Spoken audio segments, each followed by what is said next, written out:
Praise the Lord. किती जण देवाचं वचन ऐकण्यासाठी तयार आहेत? दुसरा प्रश्न, किती जण देवाचं वचन स्वीकारण्यासाठी तयार आहेत?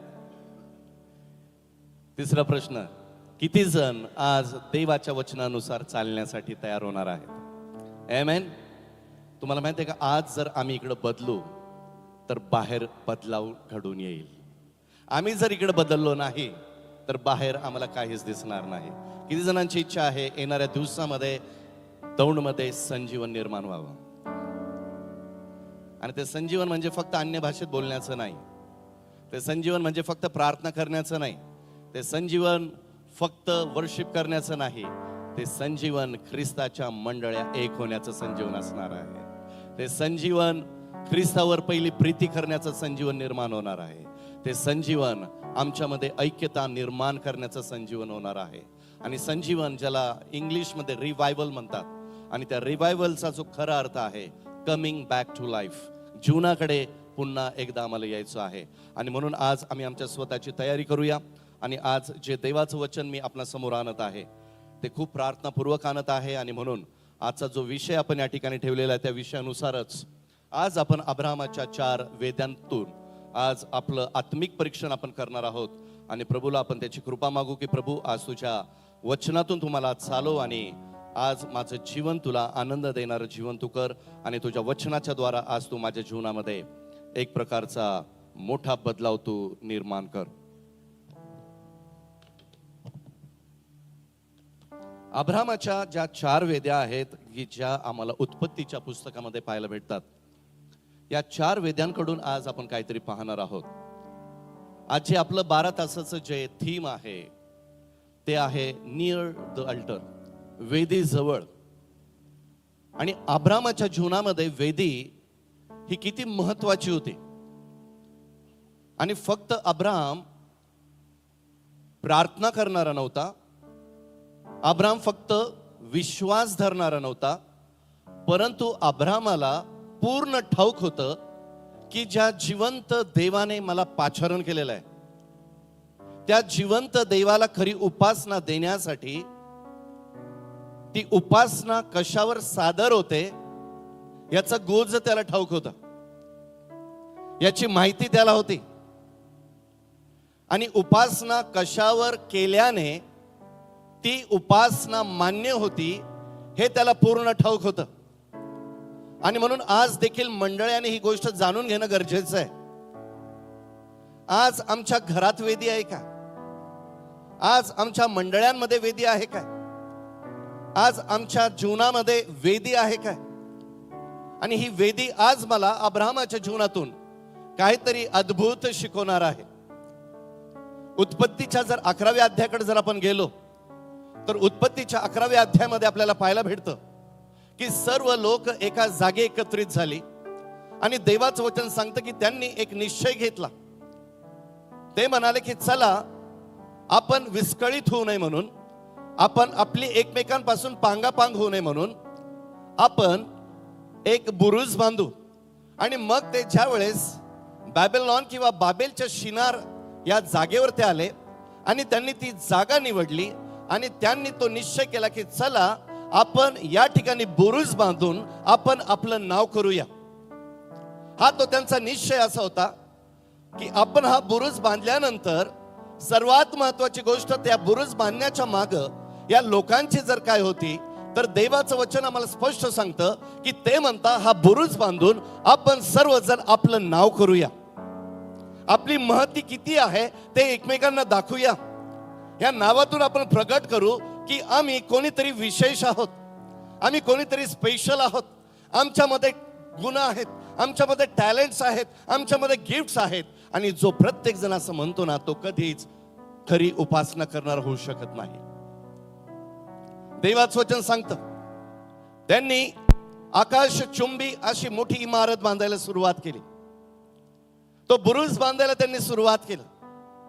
आणि त्यांची इच्छा होती की आम्ही हा बुरुज इतका उंच बांधू की आमचा तो बुरुज आकाशापर्यंत आणि आकाशापासून देवापर्यंत पोहोचेल. याचा अर्थ असा की हे देवा आम्ही तुझ्यापेक्षा श्रेष्ठ आहोत. असाच एक बुरुज या सृष्टीच्या निर्मितीच्या अगोदर स्वर्गामध्ये लुसिफराने बांधण्याचा प्रयत्न केला होता. आणि तो बुरुज बांधता बांधता देवाला कळालं की हा जो सैतान आहे, हा जो लुसिफर आहे, हा लुसिफर माझं आसन, माझं स्थान, माझं थ्रोन प्राप्त करू इच्छित आहे.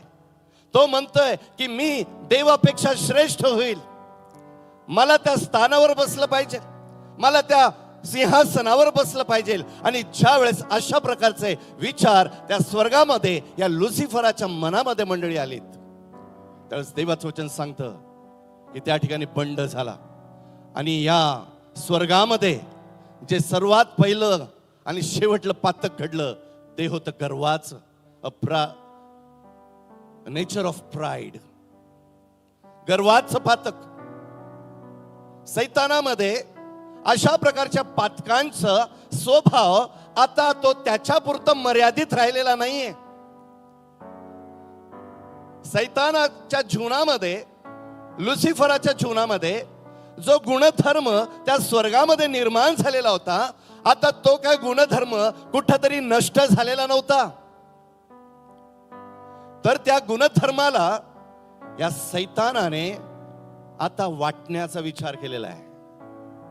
प्रभू येशू ख्रिस्ताचं वचन फिलिप्पी 2 मध्ये आपल्याला म्हणतं की असली जी चित्तवृत्ती ख्रिस्त येशू मध्ये होती ती तुम्हामध्ये असो.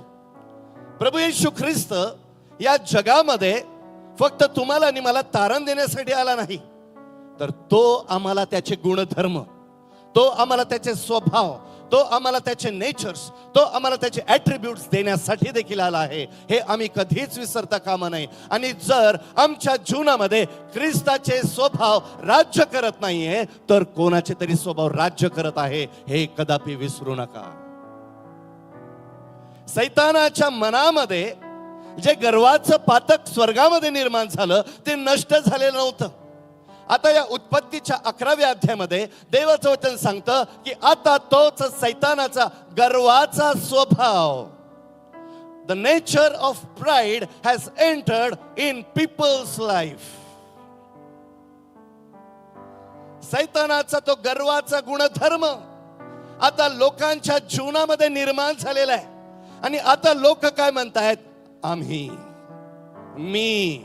आणि ज्यावेळेस आम्ही, मी, माझं चर्च, माझी मंडळी, माझा पैसा, माझा बँक बॅलन्स, माझी प्रॉपर्टी, माझी इस्टेट ज्या प्रत्येक वेळेस येते, त्यावेळेस आम्ही वेदी नाही, आम्ही बुरुज बांधणारे लोक होतो. आज आम्हाला तो बुरुज नष्ट करायचा आहे.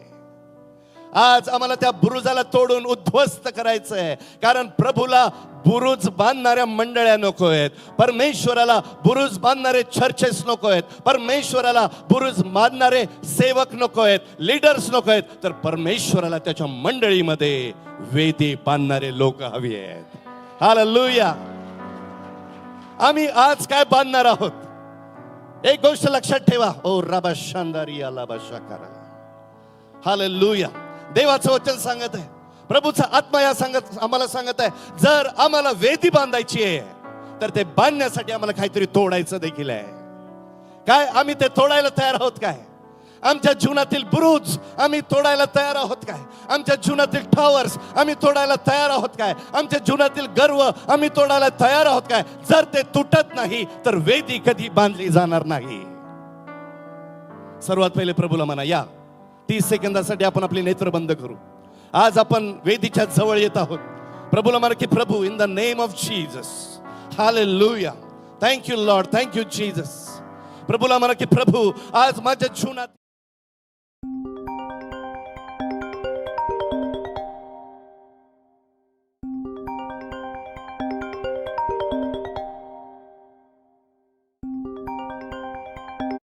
बुरुज मला तोडायचे आहेत, उद्ध्वस्त करायचे आहेत.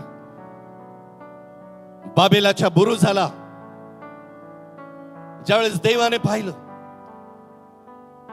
त्यावेळेस तिकडं जर काय झालं तर देवाचं वचन सांगतं, परमेश्वराने त्या ठिकाणी भाषेचा घोटाळा केला. प्रभू, आज आमच्या जीवनामध्ये बुरुज, टॉवर्स असल्यामुळं घोटाळे आहेत. आज आमच्या जीवनामध्ये घोटाळे आहेत. प्रभू, आज आम्हाला विदित होऊ दे आत्मिक रीतीने. आज आम्हाला तो आत्मिक रीतीने स्पर्श कर येशूच्या नावामध्ये. तो हा की आमचे बुरुज तुटले जाईल, मगच आम्ही वेंदी बांधू शकू. हालेलुया. आपण डोळे उघडूया. प्रभूला म्हणा की प्रभू, आज माझ्या जीवनामध्ये तुझा स्पर्श तू कर. पुन्हा एकदा सांगतो, देवाचं वचन आज आम्हाला विदित करत आहे. देवाचं वचन आम्हाला सूचित करत आहे. जर आमच्या जीवनामध्ये आम्हाला वेदी बांधायची आहे, तर आम्हाला आमचे बुरुज तोडायचे आहेत. अनटिल अँड अनलेस आम्ही आमचे बुरुज तोडत नाही, वेदी त्या ठिकाणी येणार नाही. आणि वेदी नाही तर खरी उपासना नाही. वेदी नाही तर आम्ही प्रभूला कशी उपासना देऊ शकू. बाबेलमध्ये, शिनारच्या प्रांतामध्ये या लोकांनी विचार केला की चला आपण आपलं नाव करू. आणि आपलं नाव करण्यासाठी त्यांनी त्यांचं कौशल्य वापरलं, त्यांनी त्यांचं आर्किटेक्चरल नॉलेज वापरलं, त्यांनी त्यांचा विजडम वापरला. परंतु त्याच्यामध्ये जर सर्वात मोठी उन्युता जर कोणाची होती तर देवाच्या वरदहस्ताची. देवाचा हात त्यामध्ये नव्हता. देवाने ज्यावेळेस पाहिलं की ही लोक आपलं नाव करण्यासाठी बुरुज बांधत आहे, बुरुजावर नेहमी देव घोटाळे आणत असतो. आणि बुरुज बांधणाऱ्या व्यक्तींच्या जीवनामध्ये देवाचा वरदहस्त नसतो, तर देवाचा श्राप असतो. हे नेहमी लक्षात ठेवा. त्या ठिकाणी परमेश्वराने जी लोक एकमेकांना सांगत होती की चला आपण आपलं नाव करू, आणि मग ते एक झाले, एक विचाराचे झाले, एक दिलाचे झाले, एका योजनेचे झाले, एका प्लॅनचे झाले, एका पर्पजचे झाले. आणि मग त्यांची ती सुरुवात होत होत होत होत मोठी मोठी मोठी होत गेली. एकमेकांसंगती ते बोलतायत, एकमेकाला समजत आहेत, एकमेकांना उत्तेजन देत आहेत, एकमेकांना सहाय्य करत आहे, बांधत आहे. परंतु ज्यावेळेस प्रभूचं नजर ह्या ठिकाणावर गेली, त्यावेळेस परमेश्वराने काय केलं तर त्यांच्या भाषेमध्ये घोटाळा केला. आज आमच्या जीवनात घोटाळे आहेत काय? आज आमच्या जीवनामध्ये अडीअडचणीत काय? पारखा मी काय बांधलेलं आहे. आपल्या स्वतःचं सेल्फ स्पिरिच्युअल इव्हॅल्युएशन करा, मूल्यमापन करा की आज माझ्या जीवनात काय आहे. आज तुम्हाला प्रामुख्याने सांगतो, या 12 तासाच्या प्रार्थनेची जी योजना आहे ती मनुष्याची नाही, ती जिवंत देवाची आहे. आणि या ठिकाणी जितके प्रेझेंट वर्शिप करणारे देवाचे सेवक सेविका येतील या पूर्ण 12 तासामध्ये, तुम्हाला सांगू द्या, प्रत्येक जण स्वतःचं नाव करण्यासाठी नाही, JLF चर्च त्यांचं नाव करण्यासाठी नाही, नॉर्टन मेमोरियल त्यांचं नाव करण्यासाठी नाही, तर आज आम्ही केवळ आणि केवळ येशूचं नाव करण्यासाठी या ठिकाणी आलेला आहोत. हाच आमचा उद्देश आहे, हेच आमचं उद्दिष्ट आहे. आणि हे सतत चालत असणार आहे. आणि म्हणून ही एक ठिंगी आहे आणि हिला परमेश्वर अग्नीमध्ये रूपांतरित करणार आहे. हालेलुया. डिसेंबर मध्ये संपूर्ण हॉलिवूड अग्नीने जळत गेलं. या दिवसामध्ये आम्हाला भारताला आग लावायची आहे. ती अग्नी नाही तर पवित्र आत्म्याची अग्नी. आणि त्याची सुरुवात ही आज येशूच्या नावामध्ये होत आहे. कारण का तर आम्ही अल्टरवर परमेश्वराला, जिवंत देवाला उपासना देण्यासाठी या ठिकाणी आलेलो आहोत. बाबेलमध्ये, शिनारमध्ये बुरुज बांधला गेला, घोटाळा झाला. देवाने लोकांची पांगापांग करून टाकली. भाषेची निर्मिती झाली. प्रत्येक जण ज्यांना जशी भाषा येत होती त्या प्रकारे विस्कळीत झाले, वेगवेगळ्या प्रांतात निघून गेलेत. परंतु ज्यावेळेस आपण उत्पत्तीच्या 12व्या अध्यायाकडे येतो, त्यावेळेस एक व्यक्ती ज्याला पाचारण झालं, ज्याचं नाव होतं अब्राहम. त्याला पूर्वी अब्राम म्हणत होते. त्याला पाचारण झालं आणि कदाचित मे बी त्याच्या कानावर ही गोष्ट कदाचित पडली असेल की शिनारमध्ये काय झालं होतं. कधीतरी कितीतरी वर्षांनी कदाचित त्याच्या कानावरती पडली असेल. परंतु परमेश्वराने त्याला मेसोपोटेमियामधून बाहेर काढलं. आता तो प्रवास करत तो आता चाललेला आहे. आणि देवाचं वचन आम्हाला त्या ठिकाणी शिकवतं की जे वचन आज आम्हाला वाचणं गरजेचं आहे. देवाचं वचन सांगतं उत्पत्ती 12 वचन 6 आणि 8 मध्ये, अब्राम त्या देशातून शखेमाच्या ठिकाणी मोरे येथील एलोन झाडापर्यंत गेला. त्या काळी त्या देशात कनानी लोक राहत होते. परमेश्वराने अब्रामाला दर्शन देऊन म्हटले, हा देश मी तुझ्या संतानाला देणार. परमेश्वराने त्याला दर्शन दिले म्हणून त्याने तेथे परमेश्वराची एक वेदी बांधली आणि परमेश्वराच्या नावाने त्यांनी प्रार्थना केली. हालेलुया. तुमच्याकडे जर पॅम्पलेट्स आले असेल तर तुम्हाला माहिती आहे त्याच्यावर हेच वचन आहे. या व्यक्तीला कळालं की परमेश्वराला उपासना कशी दिली जाते.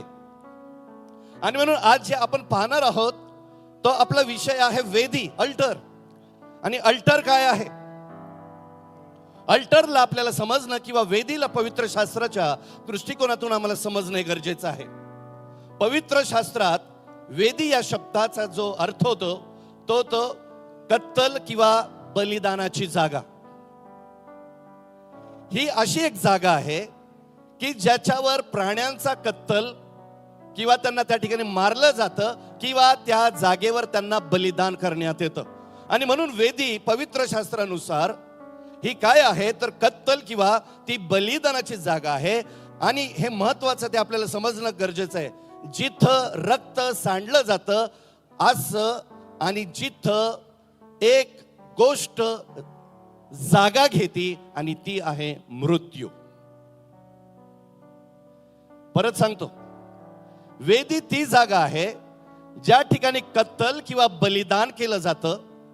परंतु ते बलिदान करत असताना त्या बलिदानातून रक्त त्या वेदीवर सांडलं जातं आणि त्या ठिकाणी त्या बलिदानातून कोणती गोष्ट जागा घेती तर ते दुसरं तिसरं काही नाही, जो पशु किंवा पक्षी त्या वेदीवर मारला जातो त्याच्या बलिदानामुळं त्या ठिकाणी मृत्यू जागा घेते. मृत्यू जागा घेते. रोमकराचं पत्र 12वा अध्याय आणि वचन 1 मध्ये पाऊल रोमकराच्या मंडळीला हा सिद्धांत शिकवत असताना तो म्हणतो, म्हणून बंधुजन हो, मी देवाच्या करुणांमुळे तुम्हाला विनवितो की तुम्ही आपले शरीर जिवंत, पवित्र व देवाला ग्रहणीय यज्ञ म्हणून समर्पित करावे. ही तुमची आध्यात्मिक सेवा आहे. हे काय आहे? पावलाने आम्हाला नवीन कराराचा यज्ञ वेदीवर कसा करायला लावलेला आहे. आता नवीन करारामध्ये कोणत्या पशुचा किंवा पक्षाचा यज्ञ नाही, तर पावलाने आम्हाला स्पष्ट केलेलं आहे की त्या ठिकाणी आम्ही स्वतः यज्ञ आहोत. म्हणा माझ्या मागे, मी ख्रिस्ताचं यज्ञ होऊ इच्छितो. आज किती जण नियर द अल्टर आलेले असताना नाही का, पास्टर जोसेफ यांनी याला जे नाव दिलं वेदी जवळ.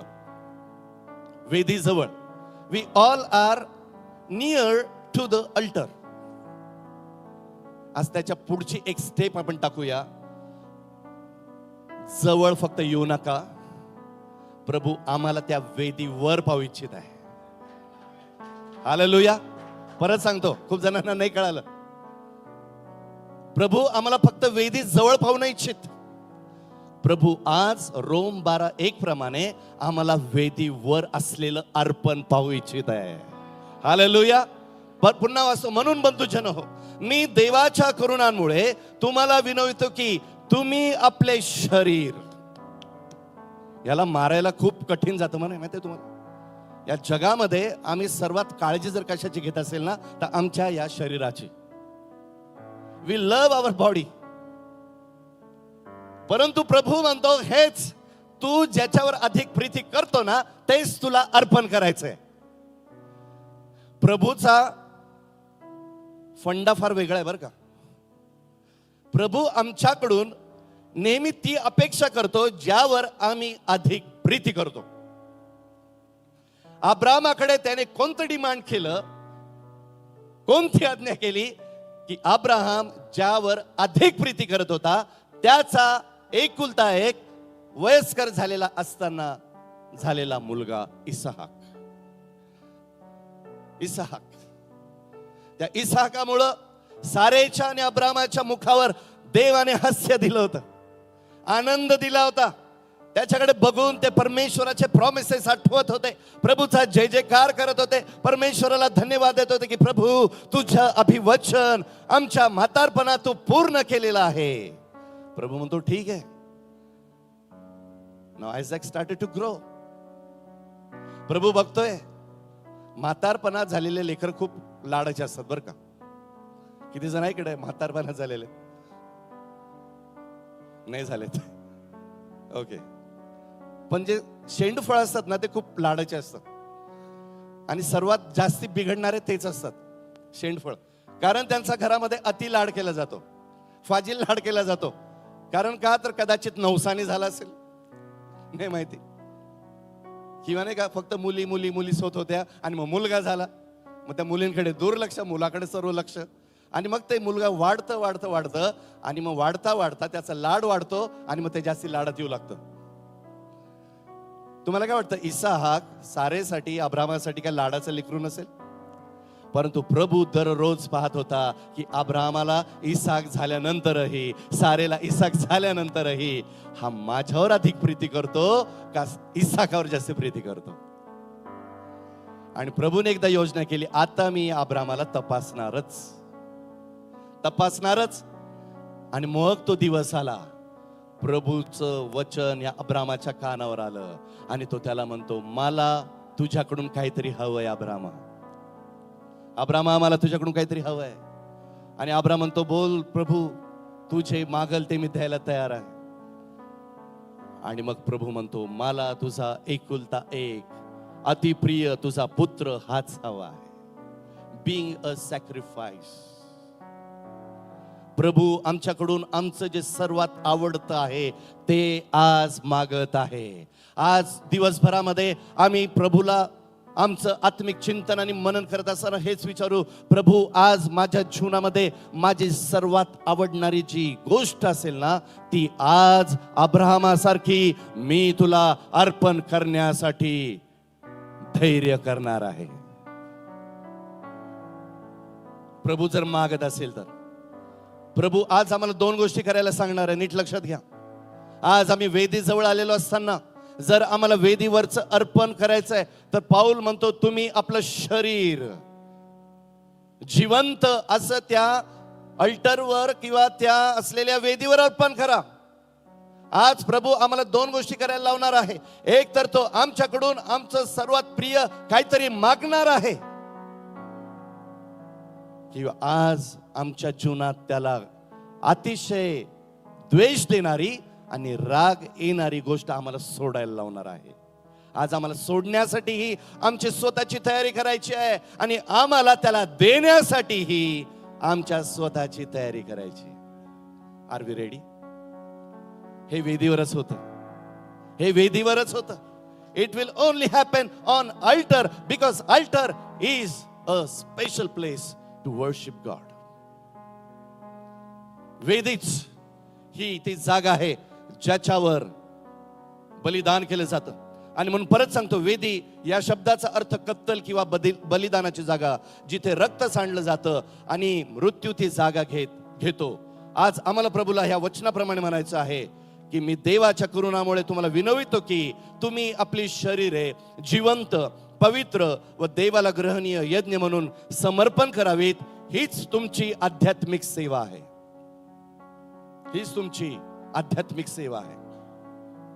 दुसरा जो शब्द या वेदीला पवित्र शास्त्रामध्ये आलेला आहे तो देखील आपल्याला समजणं फार गरजेचं आहे. वेदी बायबलमध्ये देवाचा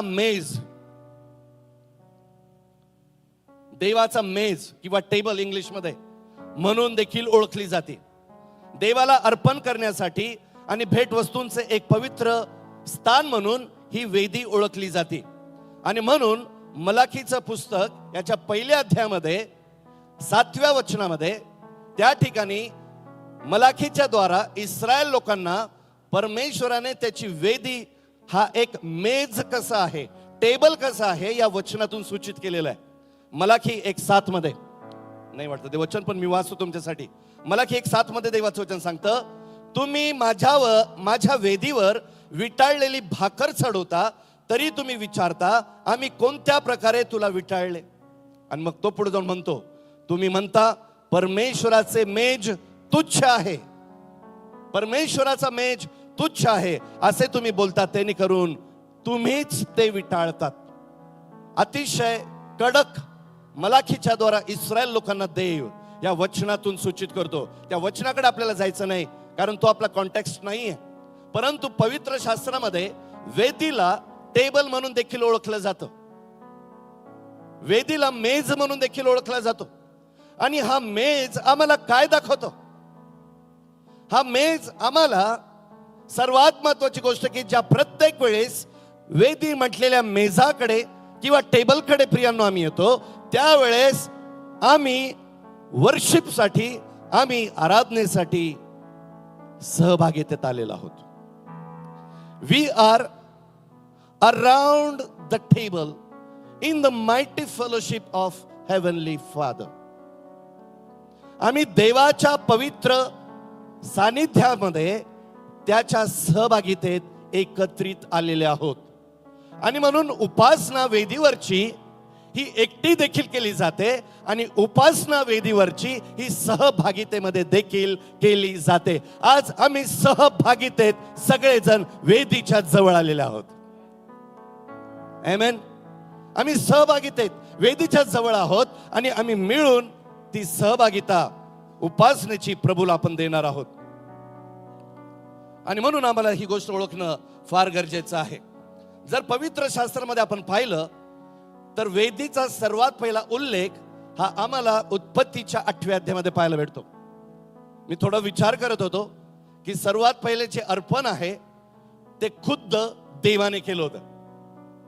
आदम आणि हवेने ज्यावेळेस पातक केलं आणि त्यांना समजू लागलं की ते शरीराने नग्न आहेत, दे रिअलाइज दॅट दे वर नेकेड. आणि मग देवाने त्यांना ती हाक मारली, देव त्यांना भेटायला आला, आणि मग ते एकमेकांपासून लपू लागले, आणि मग त्यांनी पानांचं वेष्टन आपल्या भोवती केलं. परंतु ज्यावेळेस देवाने ते पाहिलं, त्यांची नग्नता झाकण्यासाठी देवाचं वचन सांगतं, देवाने त्यांना चर्मवस्त्र दिलीत. चर्मवस्त्र ही कोणत्या तरी प्राण्यांना मारण्याची गरज होती, म्हणून ती त्यांना प्राप्त झाली. आणि म्हणून व्हॉट आय बिलीव्ह इज की सर्वात पहिले अर्पण आमच्या पातकांसाठी, किंवा आमच्या आदा म्हटलेल्या बापापासून आणि हवा म्हटलेल्या आईपासून जी पातक सुरू झाली, त्याचं सर्वात पहिले पापार्पण जर कोणी केलं असेल तर खुद्द ते देवाने एदेन बागेत केलं. आणि काय केलं देवाने? तर देवाने त्या अर्पणाच्या द्वारा नग्नता झाकली. आणि मग ते पाप वाढत वाढत वाढत गेलं. इतकं वाढलं की देवाला त्याचा एकुलता एक पुत्र या जगात पाठवावा लागला.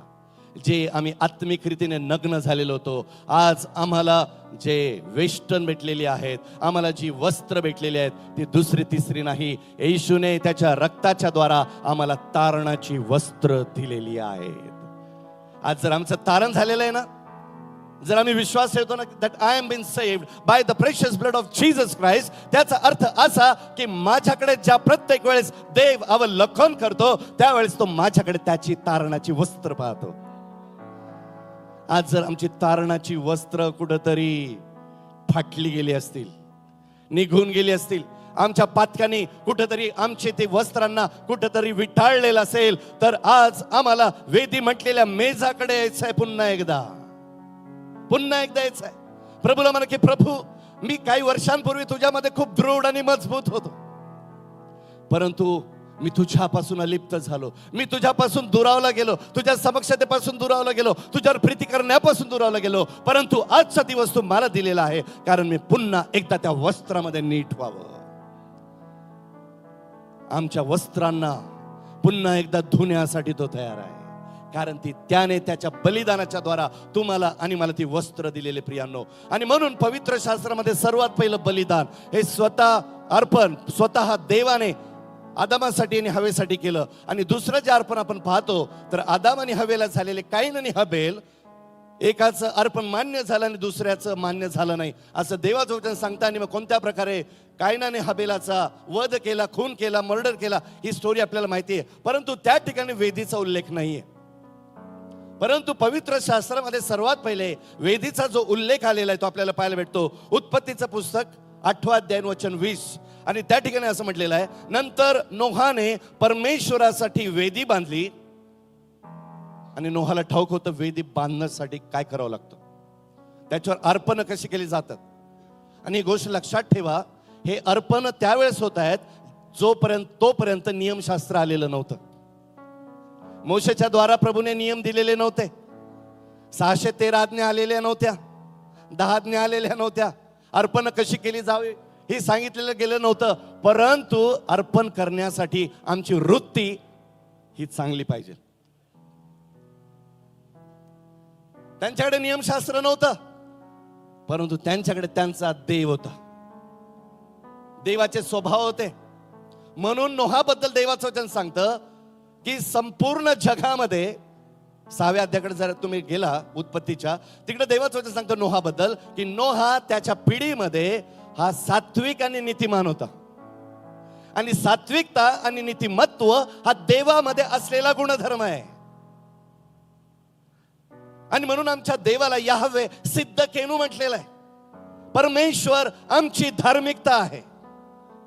ज्याच्या जीवनामध्ये धार्मिकता आहे ना, ज्याच्या जीवनामध्ये परमेश्वराचे गुणधर्म आहे ना, त्याला माहिती वेदीवर कसं अर्पण केलं जातं, वेदी कशी बांधली जाते. आणि वचन सांगतं, नंतर नोहाने परमेश्वरासाठी वेदी बांधली आणि त्याने सर्व शुद्ध पशु व सर्व शुद्ध पक्षी, specifically the word is so specific, फक्त त्याने पशु आणि पक्षीने आणलेत.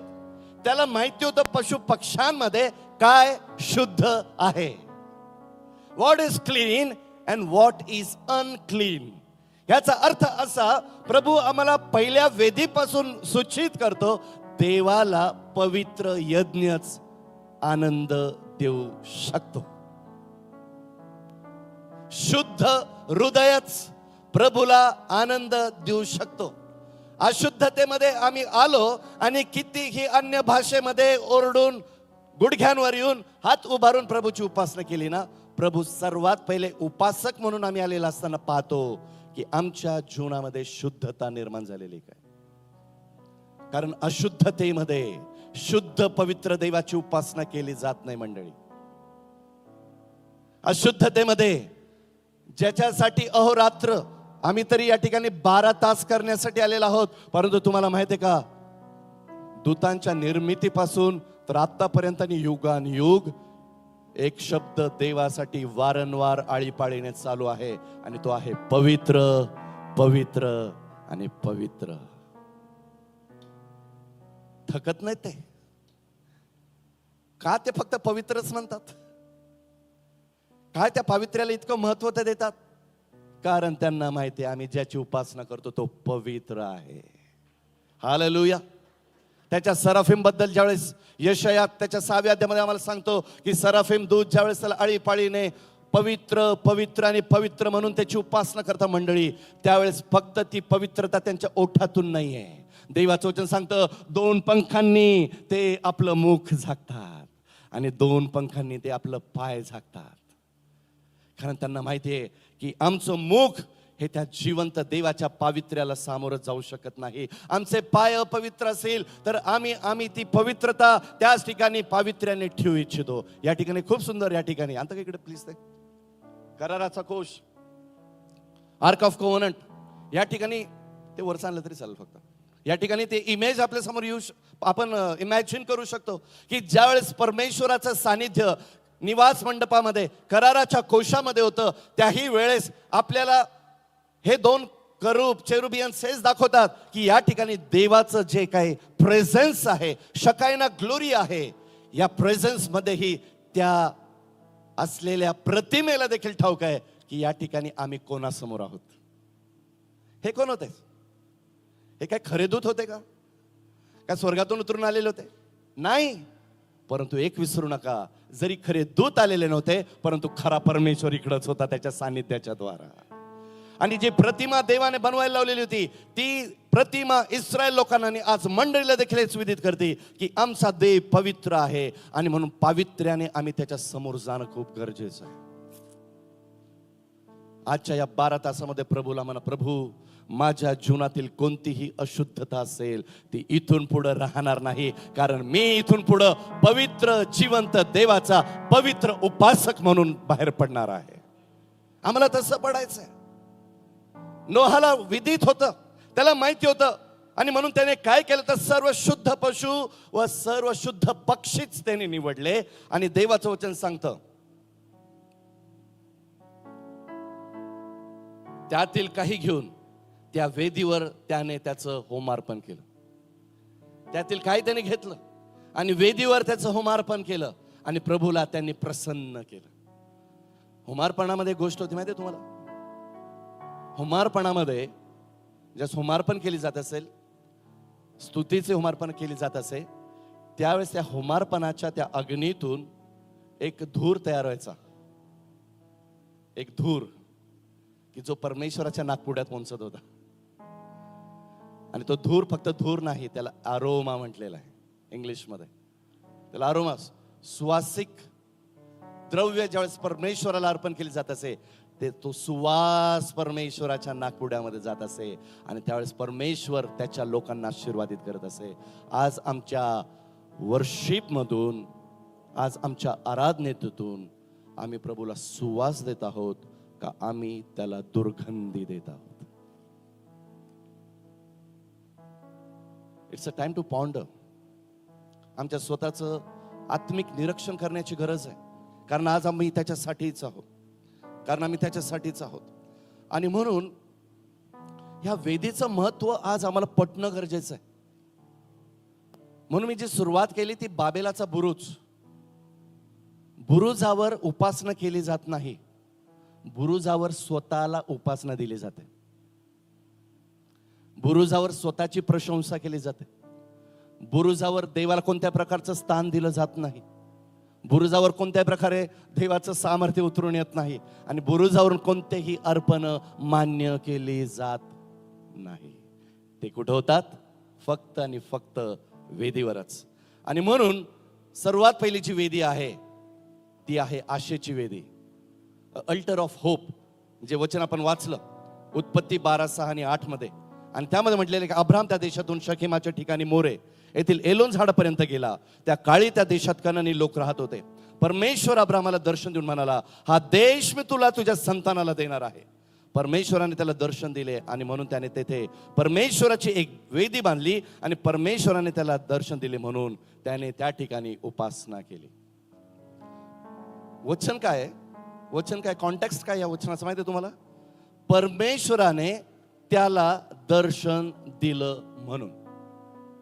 अब्रामाने का वेदी बांधली? What was the reason behind it? आमच्याकडे खूप साक्ष असतात नाही. आमच्या जीवनामध्ये प्रभूने आम्हाला मृत्यूतून वाचवलं म्हणून आम्ही उपकार स्तुतीची प्रार्थना ठेवतो. प्रभूने अब्रामाला पुन्हा एकदा त्याच्या अभिवचनाची पूर्तता अब्रामा मी तुला करून देणार आहे विदित केलं. परंतु लक्षात ठेवा, अभिवचन जरी परमेश्वराने अब्रामाला दिलं परंतु अभिवचन पूर्ण झालं नव्हतं. परंतु अभिवचन पूर्ण झालं नाही तरीही अब्रामाचा विश्वास किती दृढ आणि मजबूत होता की प्रभू माझ्या जीवनामध्ये अभिवचनाची पूर्तता अजूनही जरी झाली नाही परंतु ती होणार आहे म्हणून मी आत्ताच तुला उपासना देतो. आणि आम्ही इकडे चुकतो. आम्ही प्रभूला उपासना कधी देतो माहितीये का? प्रभूला आम्ही धन्यवाद कधी देतो माहितीये का? ज्या वेळेस आमच्या जीवनामध्ये काहीतरी चांगलं घडतं. हो प्रभू तू खरंच किती चांगला आहे, मला कोविड मधून वाचवलं, मला या आजारातून वाचवलं, अपघातातून वाचवलं, इतका मोठा ऍक्सिडेंट झाला, प्रभू आता मी तुझी स्तुती करण्यासाठी तयार आहे. आम्हाला काय माहिती पुढच्या येणाऱ्या भवितव्यामध्ये आमच्या जीवनामध्ये कोणत्या प्रकारचं मरण येणार आहे, कोणत्या प्रकारचे अपघात येणार आहे, कोणत्या प्रकारची अडीअडचणी येणार आहे.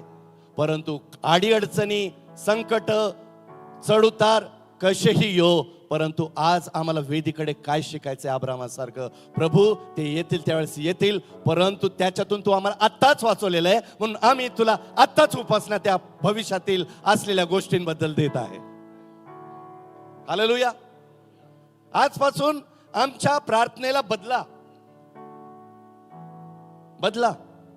अब्रामासाठी ही जी वेदी होती, ही वेदी आशेची वेदी होती. प्रभूने त्याला अभिवचन दिलं, अब्रामा मला तुझ्यासाठी काय करायचंय, त्याच्यासाठीच मी तुला मेसोपोटेमियामधून बाहेर काढलेलं आहे. तुला मोठा प्रवास करायचा आहे, तुला मोठ्या मोठ्या परिस्थितीला तोंड द्यायचं आहे, तुला मी दाखवून त्या देशातून मला तुला घेऊन जायचं आहे, आणि मी तुला सांगतो आणि जे सांगतो ते होणारच. हा जितकं परमेश्वराने त्याला विश्वासाने विधित केलेलं होतं ना, तितकंच विश्वासाने अब्रामाने ते स्वीकारलेलं होतं. आणि आज आमच्याकडे सर्वात मोठं अभिवचन जर काय आहे तर हे देवाचं पवित्र वचन आहे. या वचनामध्ये आमच्या भविष्याबद्दल प्रत्येक गोष्ट लिहिली गेलेली आहे. कारण आमचा देव भूतकाळात चालणारा जसा देव होता, तो आज वर्तमान काळातही चालणारा तसाच देव आहे. आणि जसा तो आज आमच्यामध्ये आमच्या संगती वर्तमान काळात चालतो, I guarantee you, I assure you in the name of Jesus, तसा असतो भविष्य काळातही आमच्या बरोबर चालणार आहेच. परंतु कधी आमचा देव आमच्या बरोबर त्याच वेळेस चालतो ज्या वेळेस आम्ही निर्णय घेतो, I have decided to follow Jesus. आज निर्णय घेण्याचा दिवस असणार आहे. आजपर्यंत देवाने आमच्यासाठी काय केलं त्याच्याबद्दल फक्त उपकार स्तुती नाही. मला ते उदाहरण खूप आवडतं. योहान शुभवर्तमान 11वा अध्याय. आणि प्रभू येशू ख्रिस्ताचा परमप्रिय मित्र लाजरस हा मरण पावलेला आहे. आणि आता येशू मरियेचं मार्थेचं रडगाणं ऐकून आता कबरेकडे गेलेला आहे. कारण त्याला माहिती होतं की मी काय करणार आहे, है ना. देव आमचं रडगाणं ऐकतो माहिती तुम्हाला. आम्ही अनेक वेळेस गाणे प्रभूला अर्पण करतो, परंतु आम्ही आमच्या घरी सर्वात चांगली कोणची उपासना प्रभूला देतो माहिती आहे का? कोणचे गाणे देतो त्याला म्हणतात रडगाणं. प्रभू किती दिवसापासून प्रार्थना करते मी, है ना. मी नेहमी सांगत असतो की नॉर्टन मेमोरियल क्राइस्ट चर्चचे दरवाजे 24 तास उघडे असतात. 24 तास. एकच दरवाजा तिकडचा, तो यासाठी उघडा असतो कारण नॉर्टन मेमोरियल मध्ये कोणीही कोणत्याही वेळेला येऊन या ठिकाणी प्रार्थना करू शकतं. हालेलुया. या दिवसामध्ये मंदिराचे दरवाजे बंद नाही, मंदिराचे दरवाजे उघडे करण्यासाठी आम्हाला जगायचंय. हालेलुया. कारण हंगामाचा दिवस येत आहे. The days of harvest are so close. कापणी करण्यासाठी प्रभूला लेबरर्स पाहिजेले, प्रभूला कामकरी पाहिजेले, आणि ते आम्ही या दिवसात तयार करणार आहोत. असो तो विषय नाही माझा. परंतु या ठिकाणी आपल्याला देवाचं वचन पाहायला भेटतं की या ठिकाणी अब्रामाला जी आशा परमेश्वराने दिलेली होती, आपण ज्या वचनाकडे गेलो होतो, वचन ते सांगू द्या पहिले, ते होतं की ज्यावेळेस प्रभू येशू ख्रिस्त त्याच्या मित्राकडे गेला आणि त्याला माहिती होतं, रडगाणं त्याने ऐकलेलं होतं, आणि तो आता लाजरसाच्या कबरेजवळ आहे. घरी जाऊन ते वचन वाचा. आणि I love the specificness of every word of God. प्रभूचं वर्ड आहे ना खूप स्पेसिफिक आहे आणि ते खूप महत्वाचं बोलतं. प्रभू गेल्या गेल्या लाजरसाला बाहेरने बोलवलं त्याने. तो म्हटला नाही Lazarus come out, no not at all. वचन नीट वाचा. लाजरसाला जिवंत करण्या अगोदर, बाहेर बोलण्या अगोदर प्रभू म्हणतो, हे परमेश्वरा, हे माझ्या जिवंत देवा पित्या, मी तुझी स्तुती करतो कारण तू दरवेळेस माझं ऐकतोस.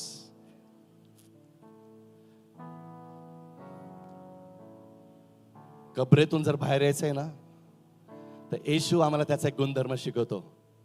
कबरेच्या बाहेर उपासना करणारे व्हा.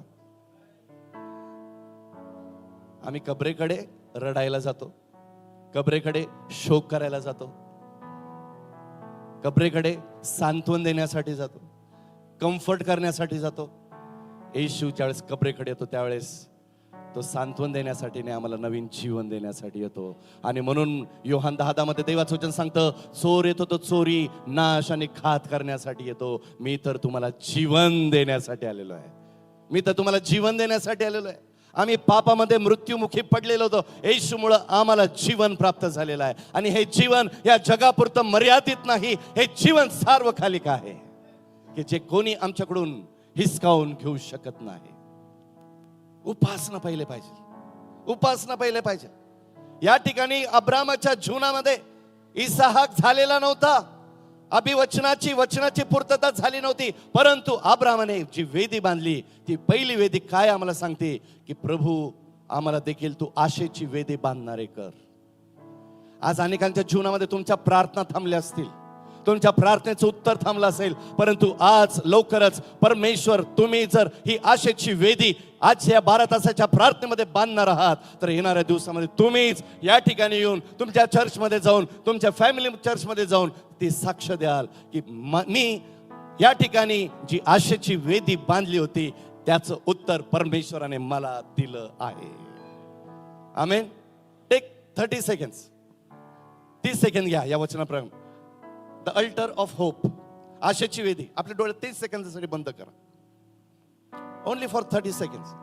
आणि तुमच्या जीवनामध्ये अजूनही देवाने दिलेलं अभिवचन हे अद्याप पूर्ण झालं नसेल तर आज अब्रामाची पहिली वेदी आम्हाला शिकवते की त्याने अभिवचन ऐकून पूर्तता झालेली नसतानाही वेदी बांधली आणि त्या ठिकाणी त्याने उपासना करून प्रार्थना केली. प्रभूला म्हणा, प्रभू येणाऱ्या दिवसामध्ये माझ्याबद्दल, माझ्यासाठी, माझ्या परिवारासाठी, मंडळीसाठी असलेले जे तुझे अभिवचन आहे त्याची उपासना आम्ही तुला आत्ता आज देत आहोत. धन्यवाद माझ्या राजा. प्रभू आम्ही तुला गौरव देतो, आम्ही तुझ्या नावाची स्तुती करतो. आणि आज हे गौरव आणि अर्पण या तुझ्या मंदिराच्या वेदीमध्ये येऊन आम्ही करत असताना माझ्या राजा आम्ही तुला धन्यवाद देतो की भविष्यात आम्हाला ज्या आमच्या प्रार्थनेचं उत्तर तू देणार आहे त्याचं उपकार स्तुती आम्ही आत्ताच तुला देत आहोत. Thank you Jesus. प्रभू आम्ही तुला धन्यवाद देतो, तुझी स्तुती करतो आणि तुझं गौरव करतो. दुसरी जी वेदी आहे येशूच्या नावाने, आमेन, ती आपल्याला उत्पत्ती 13:3-4 मध्ये पाहायला भेटते. उत्पत्ती 13:3-4 मध्ये असं म्हटलेलं आहे, मग मजला करत करत तो नेगेमापासून बेथेल पर्यंत गेला. बेथेल व आई यांच्या दरम्यान त्याने आरंभी डेरा दिला होता. त्या ठिकाणी तो आला, त्याने प्रथम वेदी बांधली होती, त्या ठिकाणी तो परत आला. He is again at that same place where he has build the previous alter.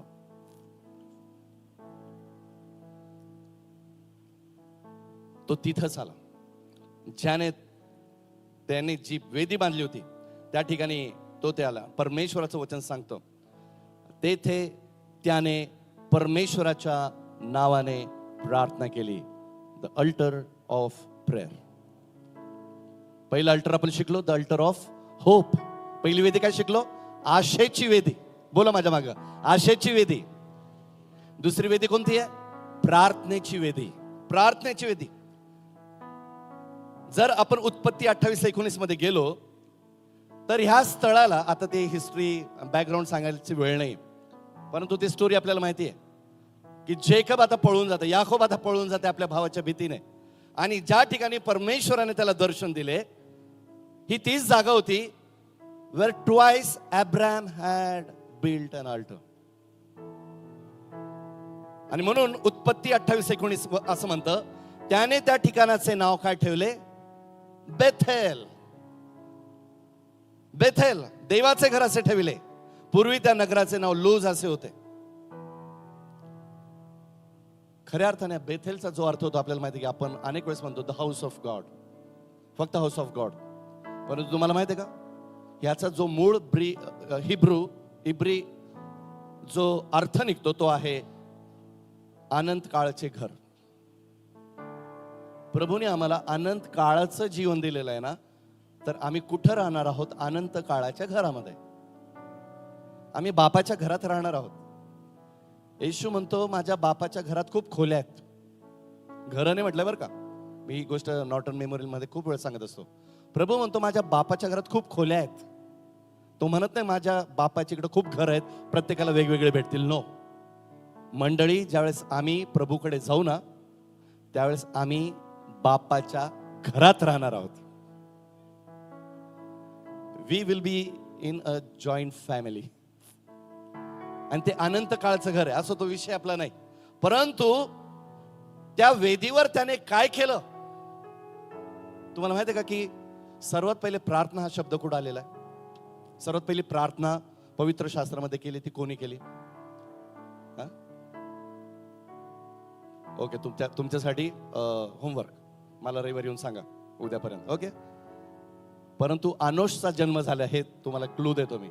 अनुषचा जन्म झाला वचन सांगतं, आणि तेव्हापासून लोक देवाच्या नावाने प्रार्थना करू लागलीत. उत्पत्ती 4 मध्ये घरी जाऊन शोधा, तुम्हाला सापडेल. तो रेफरन्स माझा नाही, परंतु या लिंक मध्ये तो आला म्हणून मी तुम्हाला सांगितलं. आम्हाला आज काय करायचंय तुम्हाला माहिती आहे का?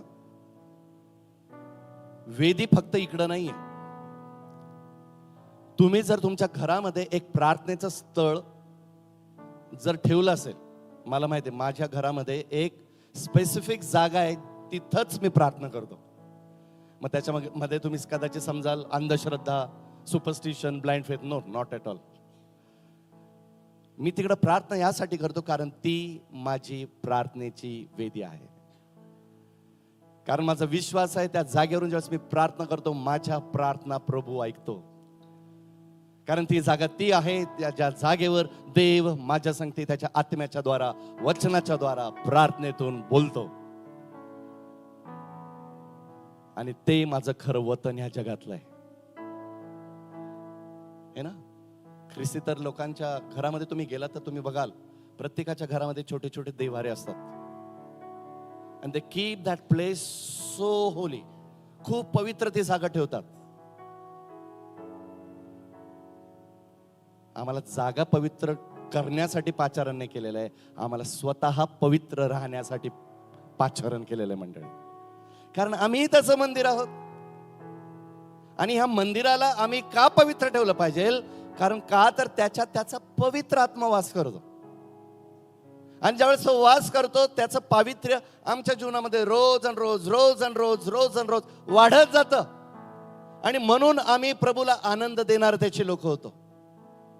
आजच्या काळामध्ये प्रभूची एक वाणी सर्वात मोठ्या अर्थाने कोणती दुर्लभ झाली माहिती आहे का तुम्हाला? आणि ती वाणी आहे जी तो प्रभू बद्दल, येशू बद्दल बोलला होता. हा माझा परमप्रिय पुत्र आहे आणि याच्यावर मी संतुष्ट आहे. आज ही वेदी बांधत असताना प्रियांनो, जाण्याच्या अगोदर एकदा तरी आमच्या कानावर तो शब्द आलाच पाहिजे, तरच आमचं इकडं येण्याचं सार्थक आज होईल. प्रभूला म्हणा, प्रभू आज जाण्या अगोदर मी तुझ्या संगती जो नवीन करार करणार आहे, मी तुझ्या संगती जे नवीन कोव्हनंट्स करणार आहे, ते करत असताना माझं जीवन तुला इतकं आज आनंदित देईल. वर्शिप मधून म्हणा, ऍक्शन मधून म्हणा, एक्सप्रेशन्स मधून म्हणा, तुमच्या फिलिंग्स मधून म्हणा, रडण्यातून म्हणा, गुडघ्यांवर येऊन म्हणा, ऍक्शनच्या द्वारा म्हणा, की प्रभूला आमच्यासाठी ते उद्गार वापरावेच लागतील जे तो त्याच्या पुत्रासाठी बोलला. आज प्रभूला म्हणा, प्रभू मला तुझे ते शब्द ऐकायचे आहेत. आणि म्हणून मी आज ती प्रार्थना करतो या प्रार्थनेच्या वेदीवर, की प्रभू मला ते तुझे शब्द ऐकू दे, की माझ्या परमप्रिय पुत्रा, माझ्या प्रिय मुली, मी तुझ्यावर खूप आनंदित आहे. काय आमचं जीवन प्रभूला आनंदित देण्याचं कारण ठरतं का? दुसरी वेदी आपण पाहिली, प्रार्थनेची वेदी. तिसरी वेदी ही आपल्याला उत्पत्ती 13:18 मध्ये पाहायला भेटते. परत तेच वचन आहे. आणि म्हणून देवाचं वचन सांगतं, मग अब्राम मुक्काम करत करत हेब्रोनाजवळ ममरेच्या एलोनराईत येऊन तेथे आपला डेरा त्याने दिला. तेथे त्याने परमेश्वराची वेदी बांधली. ममरेच्या एलोनराई मध्ये तो आलेला आहे. ममरे हा जो इब्री शब्द आहे, हेब्रोनामध्ये असलेला ममरे हा जो इब्री शब्द आहे, तो वाळवंटामध्ये असलेलं ओएसिस, ज्याला इंग्लिश मध्ये ओएसिस म्हणतात. म्हणजे वाळवंटामध्ये जिथं वृक्ष शुक्षपणा नसतो, तर सुंदर गवत वगैरे असतं, तर हेब्रोनाच्या ममरेच्या एलोनराई मध्ये येऊन ह्या अब्रामाने तळ दिला. म्हणजे या वाळवंटापासून परमेश्वराने त्याला विसावा दिला. प्रभूने त्याला दाखवलं स्तोत्र 23:1 प्रमाणे, की मी तुझा मेंढपाळ आहे आणि मी तुला हिरव्या चार कोरणात आता बसवतोय. आणि म्हणून ममरेचा इब्री भाषेमध्ये अर्थ होतो परफेक्ट. त्याचा दुसरा जो अर्थ आहे तो आहे पुरुषत्व. आपण म्हणतो ना मर्द, हा खरा मर्द आहे. ममरेचा खरा अर्थ होतो, दोन अर्थ आहे त्याला. इट्स अ परफेक्ट प्लेस, आणि पुरुषत्व आहे. आणि वचन म्हणतं, आणि जो दुसरा शब्द त्या ठिकाणी आलेला आहे हेब्रोनाच्या ममरेच्या एलोन राईमध्ये, जो हेब्रोन शब्द आहे त्याचा जो अर्थ इब्री भाषेतून बाहेर निघतो तो आहे समाज किंवा मैत्री, किंवा तिसरा जो अर्थ आहे तो आहे ताकद, किंवा चौथा जो त्याचा अर्थ निघतो तो आहे स्थिरता. पुन्हा सांगतो, त्याचे चार अर्थ आहेत. एक आहे समाज म्हणजे कम्युनिटी, दुसरा आहे मैत्री फ्रेंडशिप, तिसरा आहे स्ट्रेंथ ताकद, आणि स्थिर. आणि हा अब्राम खूप काळ इकडंच राहिला. हेब्रोनामध्ये त्याचं जीवन तिथून पुढचं राहिलं. आणि ह्याच एलोन राईमध्ये त्याला 17व्या अध्यायाच्या पहिल्या वचनामध्ये परमेश्वराने काहीतरी सूचित केलेलं होतं. आणि परमेश्वराने त्याला सांगितलेलं होतं, अब्राम 99 वर्षाचा झाला तेव्हा परमेश्वराने त्याला दर्शन देऊन म्हणाला, आणि तो म्हणतो मी सर्व समर्थ देव आहे. ममरेच्या एलोन राईत, म्हणून मी तुम्हाला सांगितलं हेब्रोनचा जो दुसरा अर्थ होतो तो होतो ताकद, स्ट्रेंथ. आणि परमेश्वर त्याला 17:1 मध्ये म्हणतो मी स्ट्रेंथ आहे तुझी. हिब्रू मध्ये त्याला एल शद्दाय म्हटलेलं आहे, सर्व समर्थ देव. आणि देव त्याला प्रकट करतोय, देव साराला प्रकट करतोय. मी जे तुला 12व्या अध्यायाच्या पहिल्या वचनामध्ये अभिवचन दिलं की मी तुझी संतती ही वाढवणार आहे. पुढे जाऊन आपण पाहतो तो त्याला म्हणतो मी आकाशातील तारे इतकी आणि समुद्र तीराच्या वाळू इतकी मी तुझी संतती करेल.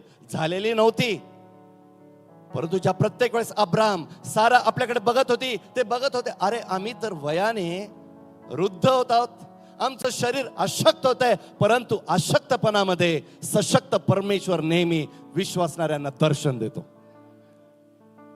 आज इथं वेदी म्हटलेल्या हेब्रोनाच्या एलोन राईमध्ये मंडळी तुम्ही आलेला आहात. जब मैंने सोचा कि असंभव है, तब प्रभु यीशु ने मुझसे कहा. तो म्हणतो शक्ति देने वाला, सामर्थ्य देने वाला मैं तेरे साथ हूं. अनेक वेळेस आम्ही आमच्या अशक्तपणाकडे बघतो आणि आम्ही आमच्या विश्वासाला देखील अशक्त करत असतो. अब्रामाला प्रभूने पुन्हा एकदा दर्शन देऊन सांगितलं, अब्रामा विश्वासात कमी पडू नकोस.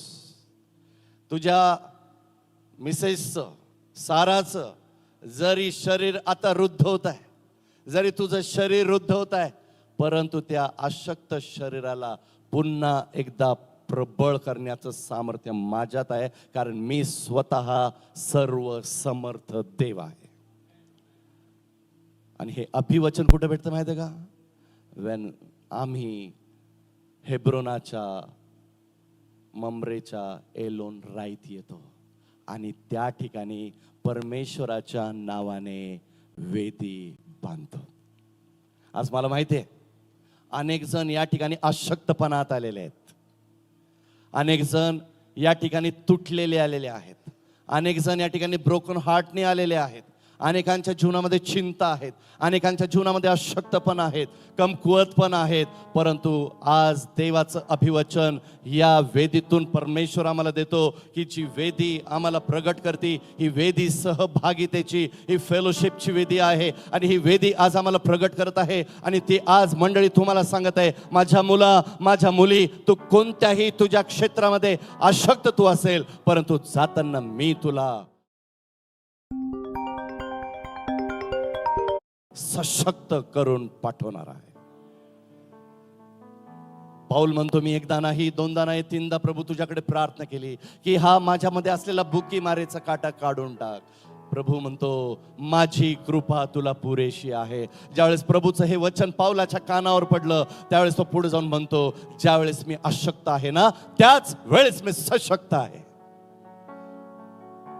ख्रिस्ती लोकांना अशक्तपणामध्ये चालण्यासाठी नाही बोलवलं, ख्रिस्ती लोकांना सशक्तपणामध्ये चालण्यासाठी बोलवलं आहे. आणि म्हणून ख्रिस्ती लोक अशक्तपणाच्या जीवनासाठी नाही आहेत. आम्हाला सर्व समर्थ जिवंत देवाची सहभागिता प्राप्त झालेली आहे. आणि म्हणून आज आपण तिसरी वेदी बांधणार आहोत, द अल्टर ऑफ फेलोशिप.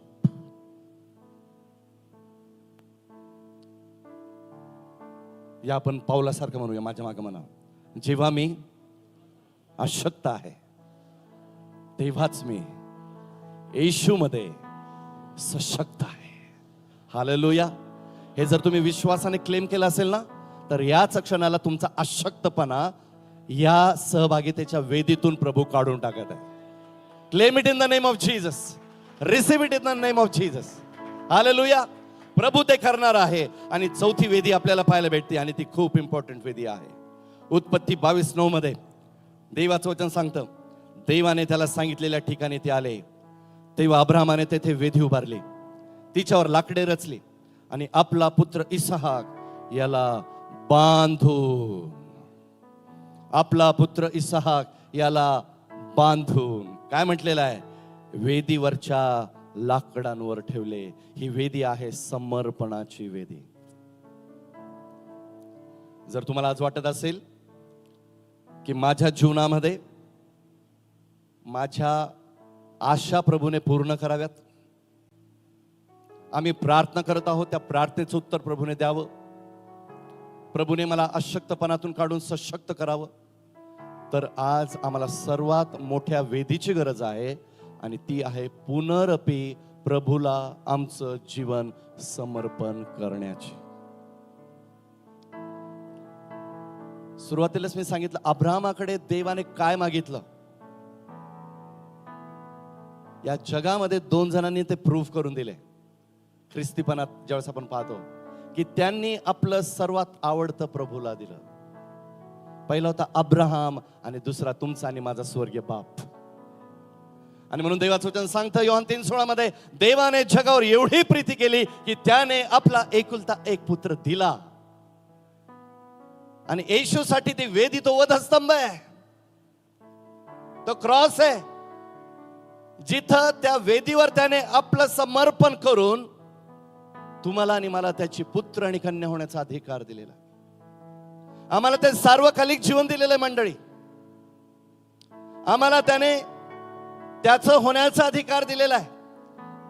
त्याच्यासाठी आमच्याकडे आज ती समर्पणाची वेदी का.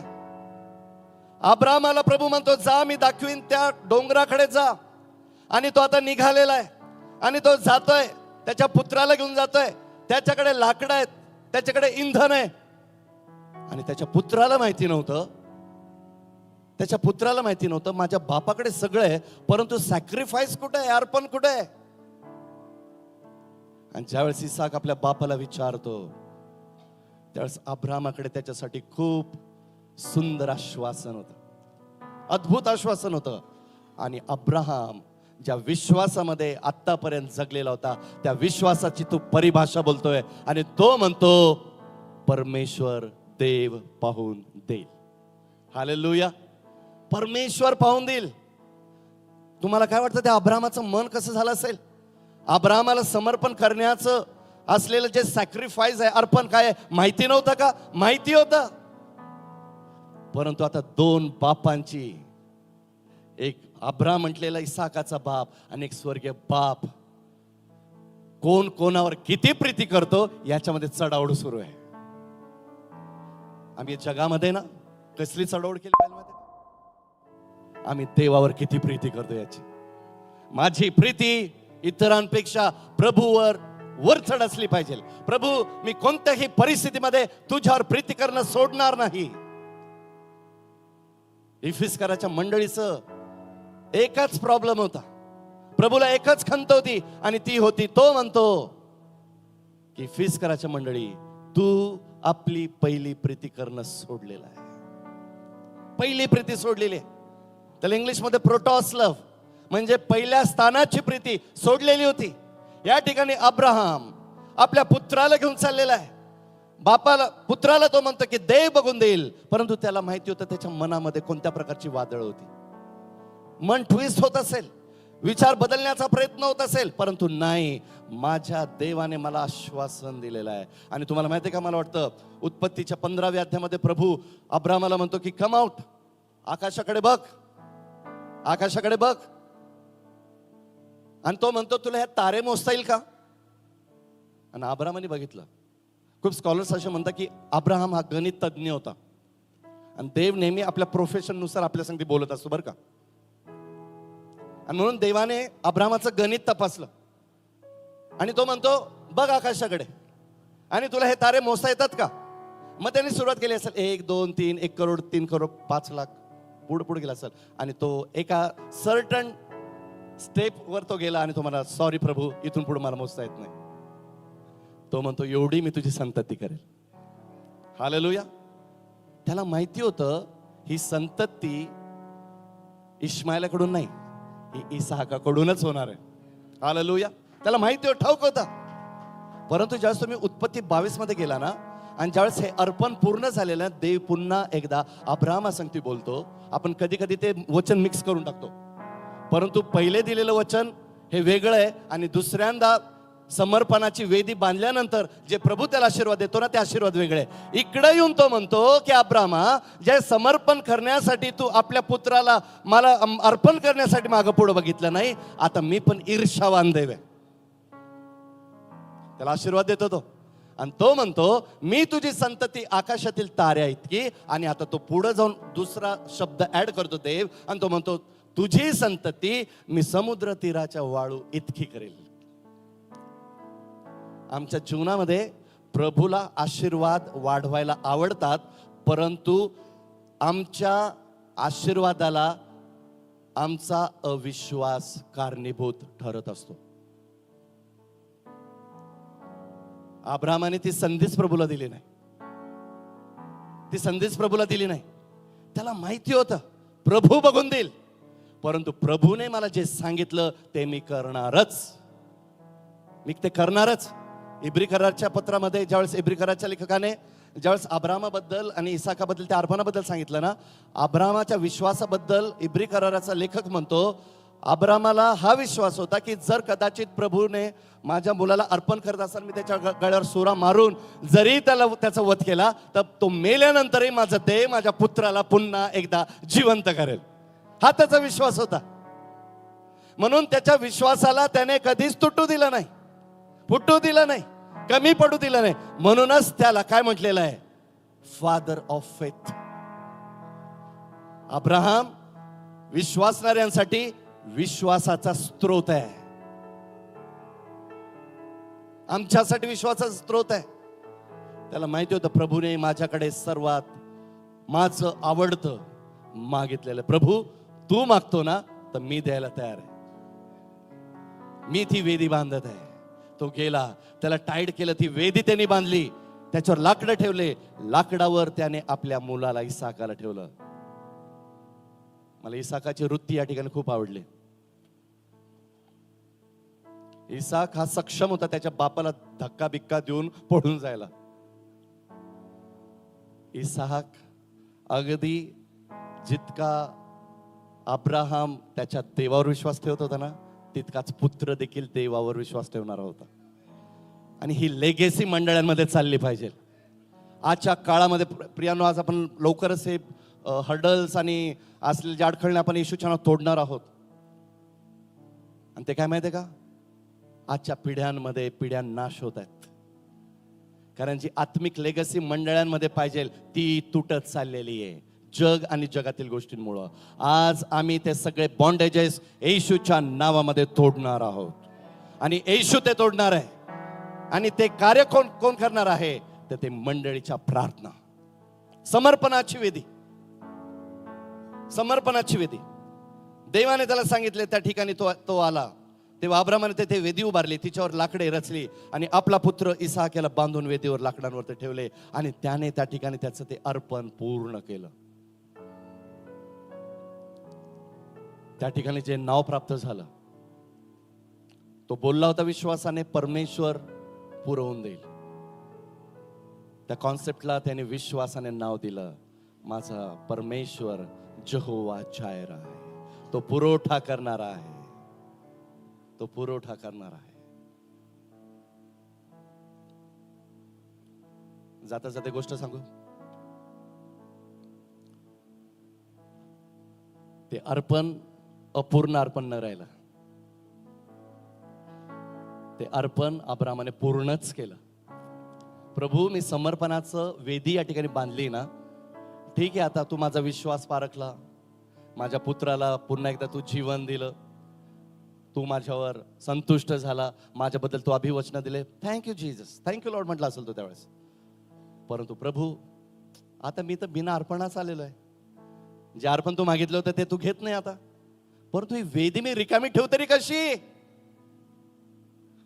प्रभू म्हणतो बघ, प्रभू म्हणतो बघ, आपली दृष्टी त्या झुडपाकडे लाव. आता कुठून तो एडका आला माहिती नाही, परंतु तो एडका देण्याचं काम कोणा व्यक्तीने नाही, खुद्द देवाने केला. देव बाप आम्हाला असं देतो हो, परंतु कधीच ज्यावेळेस आम्ही आमचं जीवन प्रभूला समर्पित करतो. हालेलुया.